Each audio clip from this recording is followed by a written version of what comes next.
이번 시간에는 보현의 가족 치료의 주요 개념과 치료 기법들에 대해서 알아보도록 하겠습니다. 먼저 보현의 가족 치료의 주요 개념에서 지난 시간에 자아 분화에 이어서 이번에는 삼각관계에 대해서 알아보겠는데요. 이 보현의 삼각관계는 전통적인 정신분석학의 웨이디푸스 콤플렉스 이론보다 가족 관계를 파악하는데 더 정확한 이해를 돕습니다. 보현은 긴장과 불안을 극복하고자 삼자를 끌어들이는 이런 것을 반복되는 관계를 삼각관계라고 정의를 했는데요. 두 사람의 관계에 있어서 갈등이 일어나게 되면 약한 사람이 삼각관계를 만들어서 불안을 달래려고 합니다. 이 두 사람으로 구성되는 관계는 불안과 긴장이 안정될 때는 안정된 관계가 유지가 되지만 불안과 긴장이 높아지면 민감한 사람이 제3자나 또는 일이나 또는 음주 등과 같이 삼각관계를 형성을 하게 되는데요. 이러한 삼각관계들은 불안과 긴장을 감소시키는 데 역할을 하고 있지만 오히려 해결해야 되는 갈등을 민감하게 느끼지 못하게 만들고 가족의 정서 체계를 더욱 혼란스럽게 만들게 됩니다. 또한 만성적인 스트레스는 거의 모든 관계를 긴장과 불안한 관계로 만들 수가 있고요. 또한 가장 분화된 관계에서도조차 어떤 조건에서는 불안정하게 만들기도 합니다. 삼각관계의 기능의 형태로는요, 융합의 정도가 높으면 높을수록 삼각관계 형태는 더 강하고 서로의 관계가 중요하면 중요할수록 삼각관계 형태는 더욱 심하게 나타납니다. 가족은 이 삼각관계가 얽혀있는 감정체계라고 말할 수 있겠습니다. 또한 삼각관계는 상황과 주제에 의해서 다른 방식으로 형성이 되고 유동적인 것으로 보는데요. 이러한 삼각화가 가족 구성원들에게 확대가 되면 분화되지 못하고 융합돼서 핵가족 정서 과정을 형성하게 됩니다. 다음으로 보현의 가족치료 주요 개념 중에 세 번째는 핵가족의 정서 과정이 있겠는데요. 보현은 본래 미분화된 가족 자아 덩어리라는 용어를 사용하면서 핵가족 정서 과정을 표현을 했습니다. 핵가족의 정서 과정은 가족들이 감정적으로 연결되어 있는 감정 상태의 질을 의미하는데요. 핵가족의 정서 과정은 핵가족 속에 있는 정서적 과정의 흐름이나 정서적 기능의 형식들을 규정하면서 그 징후들의 맥락은 개인으로부터 핵가족의 관계 체계까지 넓혀지게 되겠습니다.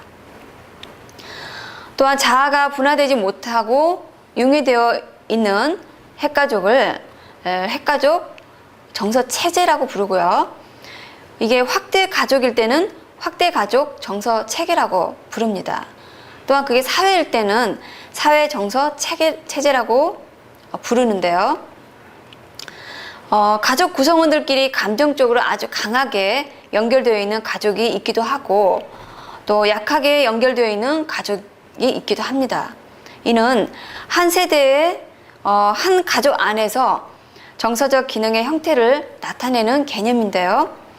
아버지나 어머니 그리고 자녀 사이의 정서적 기능의 기본적인 형태는 과거 세대의 산물이고 다음 세대에도 되풀이될 수 있습니다. 대개 핵가족의 시작은 결혼으로 시작을 하는데요.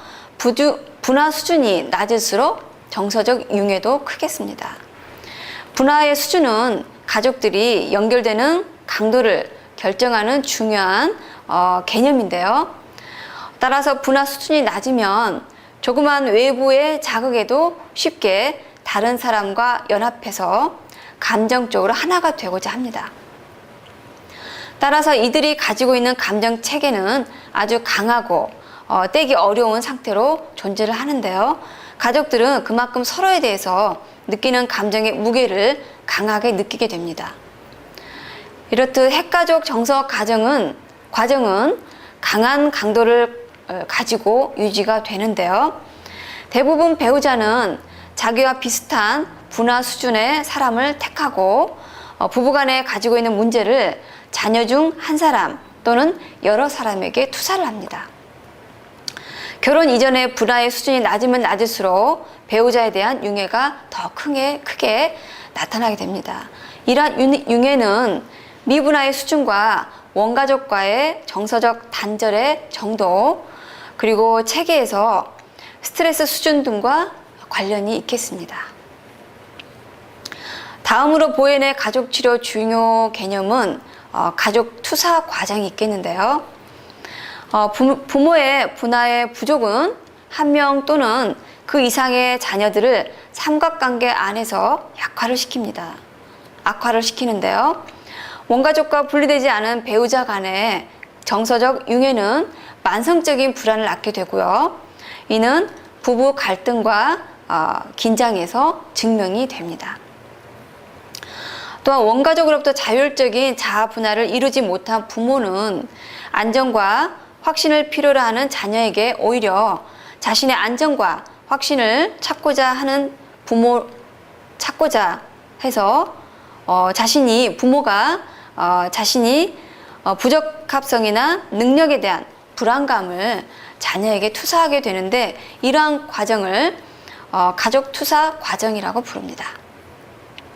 그 예로 원가족으로부터 감정적으로 단절된 남편이 부인에게 차갑고 거리감을 가지고 대하면 부인은 아이에게 집착을 하게 됩니다.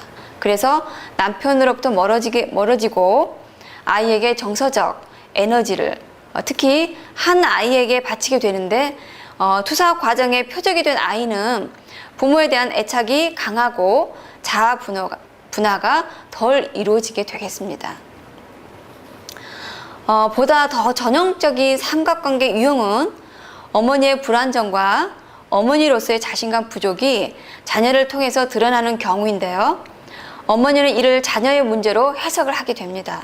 그래서 어머니는 이 자녀에게 더 많은 관심을 갖게 되고 또한 과잉 보호를 하게 되고, 그래서 자녀들은 더욱 상처를 입게 되겠습니다.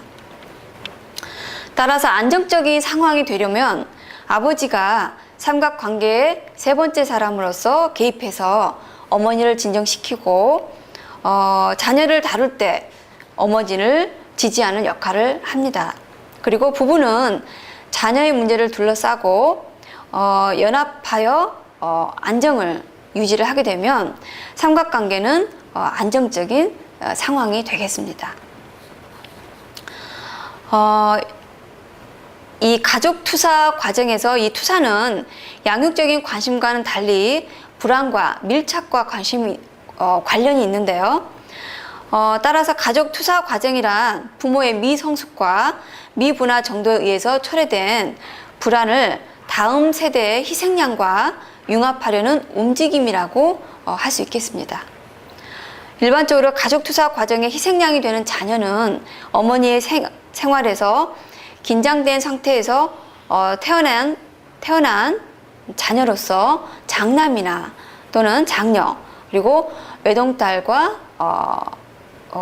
외아들, 그리고 어머니에게 정서적으로 특별한 자녀나 또는 아버지에게 특별한 정서적으로 감정을 가지고 있다고 어머니가 생각하고 있는 자녀나 또는 결함이 있는 자녀가 되겠습니다. 이렇게 투사의 대상이 되는 자녀는 자신의 결혼 생활에서도 자녀를 희생시켜서 자신 또는 안정감을 찾으려고 할 것이고, 결국 이게 세대로 이어져서 정신분열증이나 자폐증 같은 경향이 나타날 수가 있는데요. 이렇게 발전해온 개념인 다세대 전수 과정에 대해서 한번 살펴보겠습니다. 다세대 전수 과정은 다세대를 통해 미분화가 되풀이되면서 아이에게 투사가 되어지는데, 이 투사되어지는 원리가 바로 다세대 전달 과정이 되겠습니다. 다세대 간 전수 과정은 삼각관계와 가족 투사 과정을 통해서 이루어지는데요. 부모 세대와 자녀 세대의 연결은 삼각관계를 통해서 이루어지게 되었습니다. 또한 부부가 서로 갈등이 있고 부모들의 분화 수준이 낮은 경우에 부모는 자신들의 갈등을 해결하는 방식으로 제3자를 끌어들이는데, 이런 삼각관계를 통한 일정한 틀에 부모는 자녀가 자신이 가지고 있는 여러 가지 문제나 불안을 투사시키게 됩니다.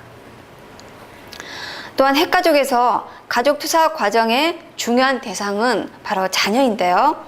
다세대 전수 개념은 정서적인 문제가 개인을 넘어서 가족에게까지 뿐만 아니라 핵가족을 넘어서 여러 세대에까지 영향을 미친다는 것입니다. 또한 핵가족 속에 있는 정서적 기능의 주된 형태는 면밀한 역사의 토대 위에서 찾아질 수가 있는데요. 현재 속해 있는 세대에서만 만들어지는 것이 아니라 여러 세대를 지나오는 동안에 내려온 투사 과정에서 자녀들의 자아 분화 정도가 형성된다는 것입니다. 여러 세대에 걸친 가족 정서 체계의 기능은 한 사람의 심한 역기능의 결과이고요. 가장 큰 손상을 입은 자녀의 가계를 따라가다 보면은 분화 수준이 계속적으로 감소되고 있다는 것을 알 수가 있고요. 그리고 정신분열증이 나오기까지는 8세대에서 10세대 정도 걸린다고 주장을 하고 있습니다. 다음으로 보현의 가족치료 주요 개념은 형제 순위가 또 중요한 역할이 되겠는데요.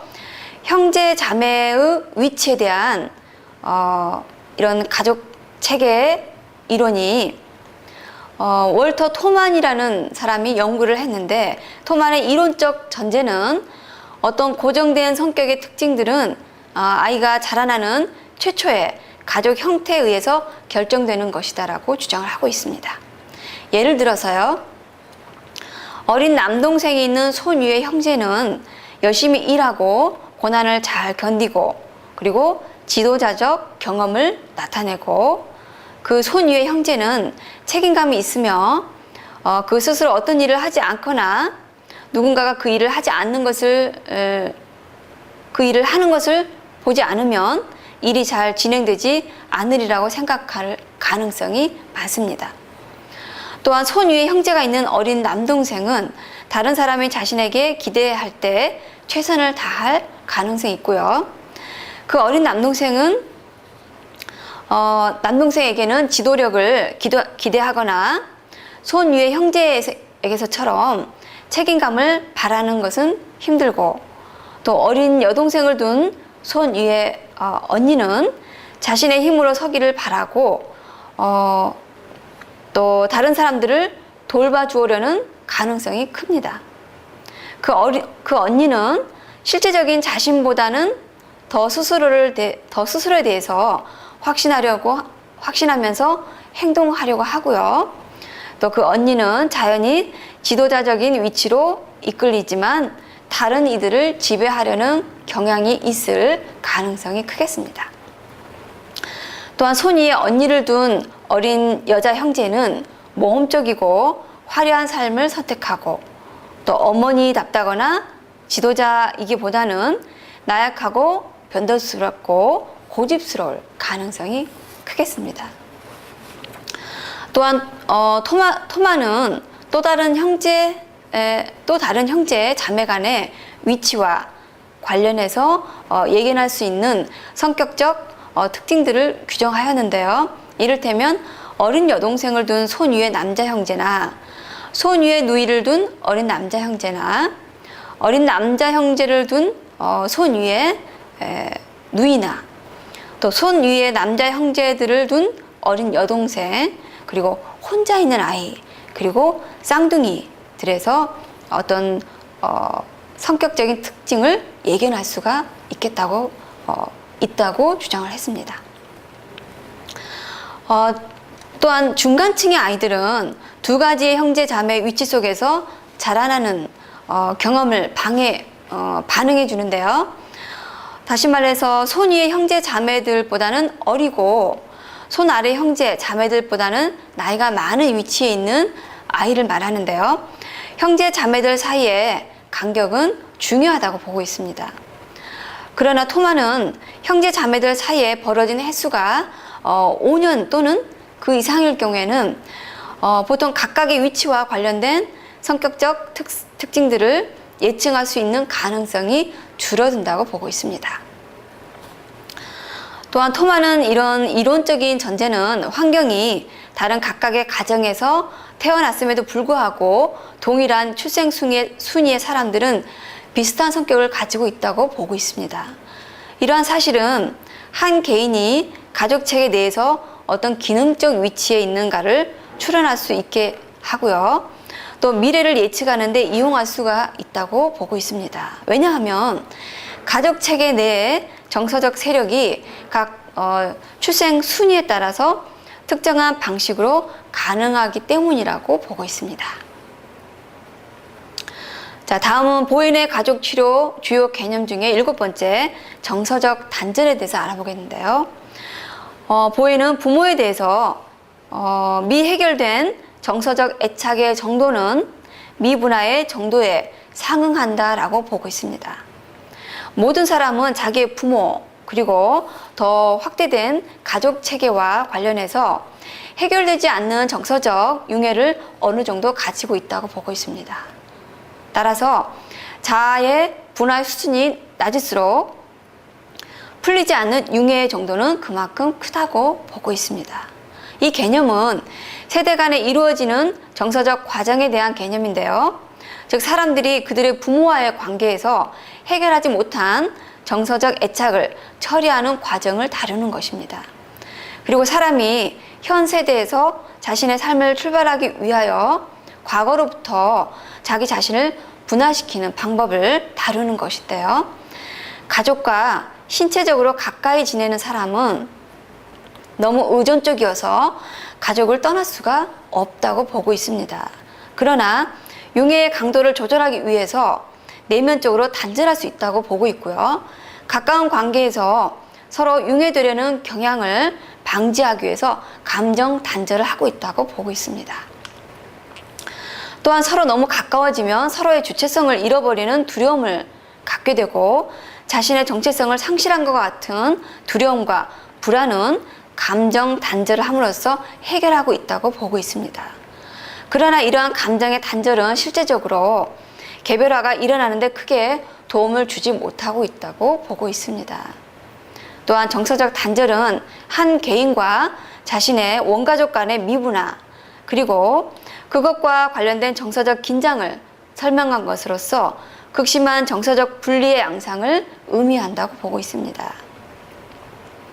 또한 정서적 단절은 세대 간의 잠재된 융해의 문제를 반영하는 것이고요. 따라서 세대 간의 정서적 융해가 심할수록 정서적 단절의 가능성 또한 높다고 보고 있습니다. 또한 세대 간의 정서적 단절은 심각한 세대 차로 나타나고 있는데 이것은 사회적인 불안에서 야기된 것으로 보고 있습니다. 또한 융해가 심한 사람은 가족과의 정서적 접촉을 회피함으로써 문제를 해결하려고 하고 있고요. 이러한 고립된 소외에서 오는 불안으로 또한 또 다른 사람과 관계를 맺으면서 또 다른 융해를 초래하고 있습니다.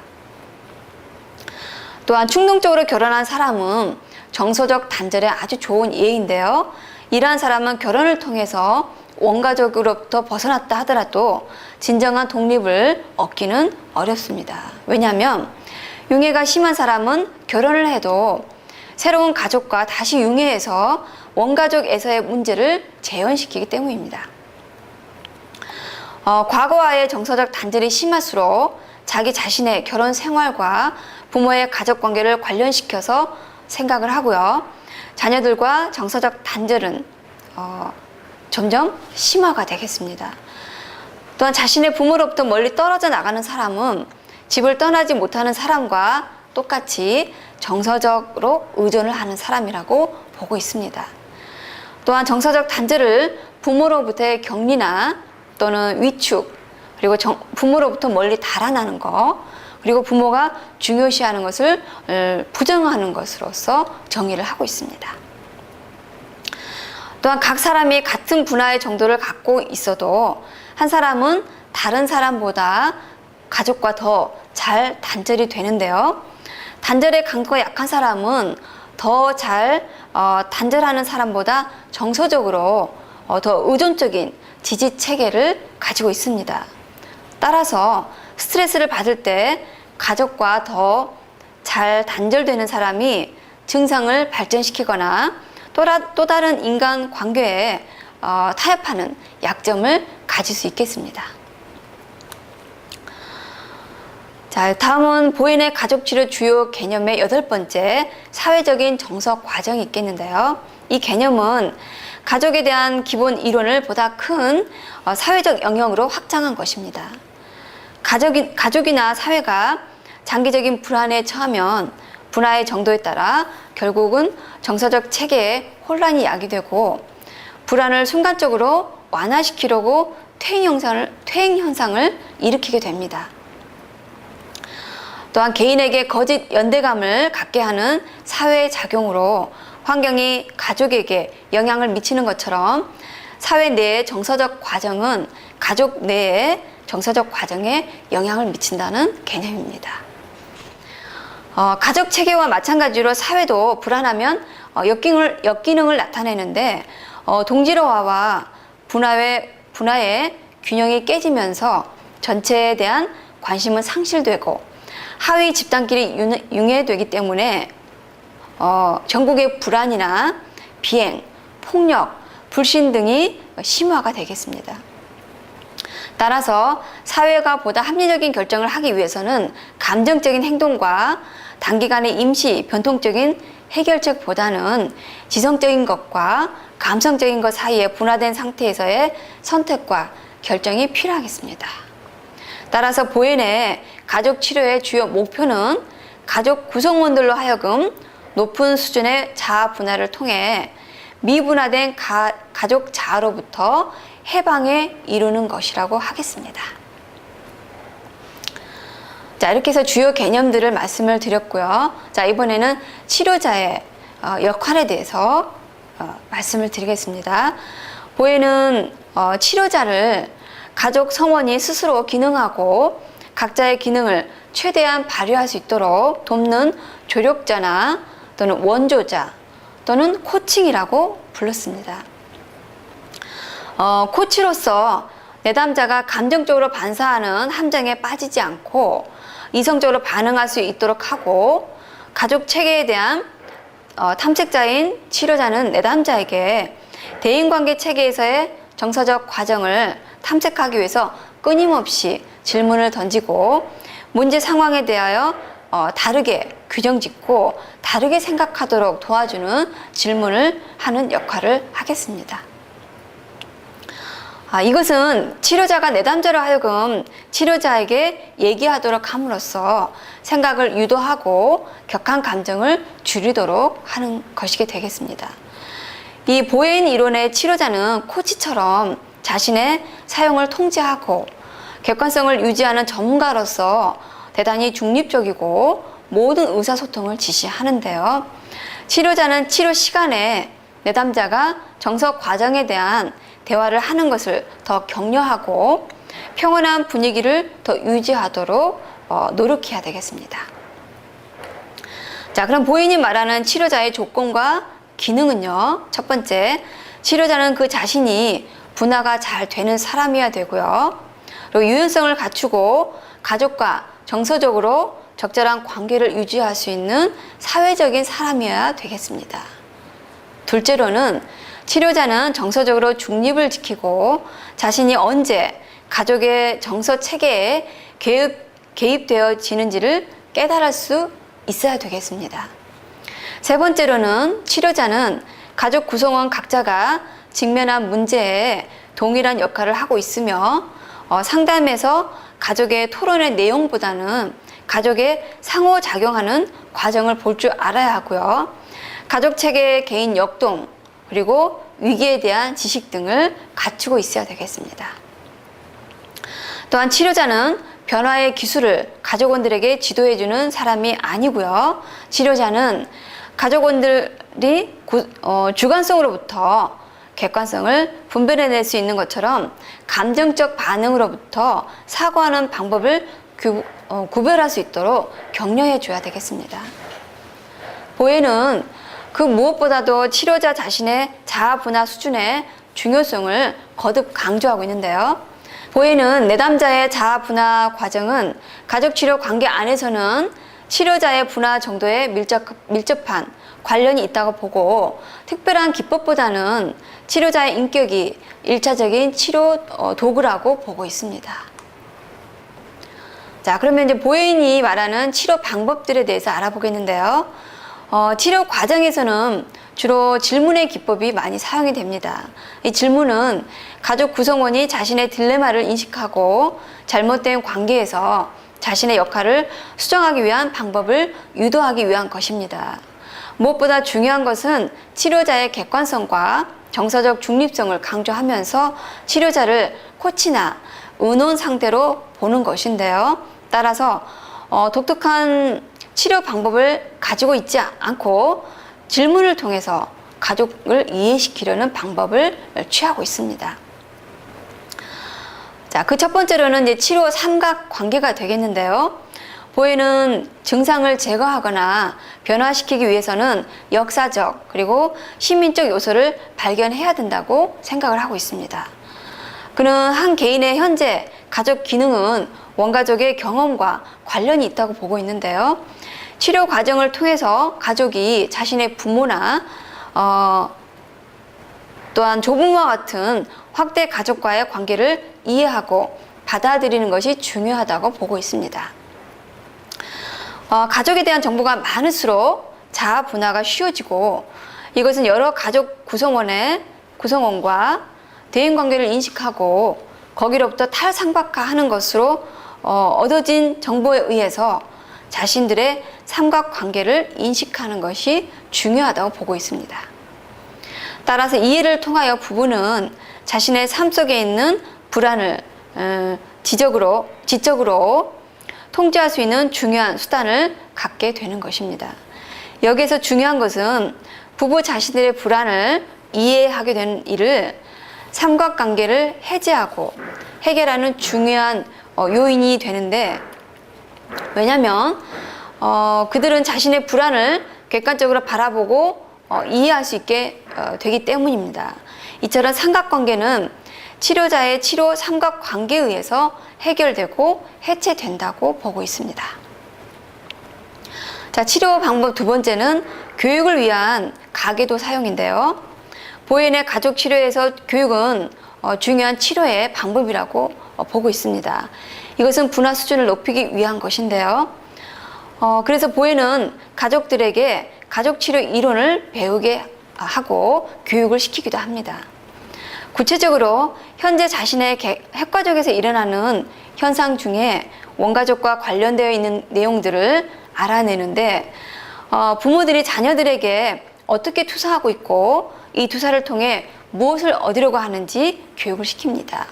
또한 이를 통해서 가족들이 지적 능력을 갖도록 준비를 시킵니다.